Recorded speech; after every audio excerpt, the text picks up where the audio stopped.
జై జాను ఇంటి ముందు టెంట్ వేసుకొని దీక్ష చేస్తూ ఉంటాడు.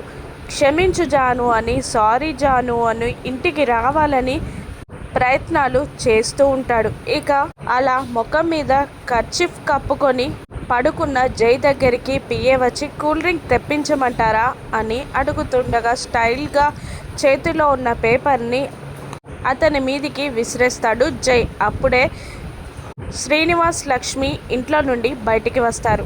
జైని ఇదిగో బాబు అని అనగానే లేచి దగ్గరగా వస్తాడు.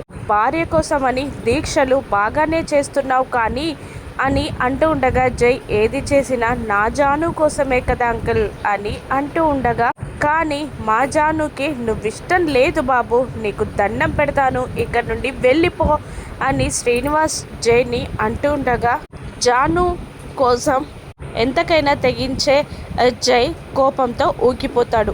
అది చెప్పడానికి నువ్వెవరు, హూ ఆర్ ద ఎల్ఆర్యు అని శ్రీనివాస్పై విరుచుకుపడతాడు జై.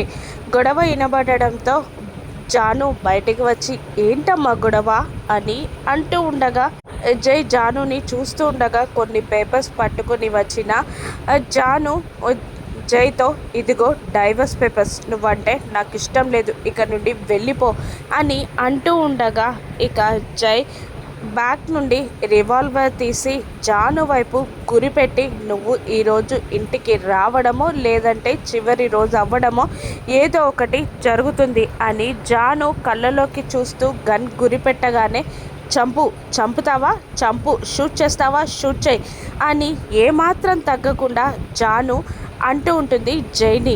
ఇక శ్రీనివాస్ని, లక్ష్మిని ఎక్కడ షూట్ చేస్తాడో అని వాళ్ళిద్దరిని లోపలికి పంపించి తను లోపలికి వెళ్ళిపోతుంది జాను. కానీ జాను కోసం ఏది చేయడానికైనా సిద్ధపడిన జై ఆ రివాల్వర్తో తన గుండెల్లోనే షూట్ చేసుకుంటాడు. బుల్లెట్ గుండెల్లో దిగిపోతుంది.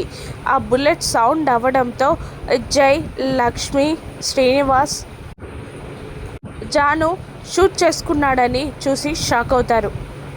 అలా షూట్ చేసుకున్న జైని చూసి భయంతో వణుకుతూ ఉంటుంది జాను.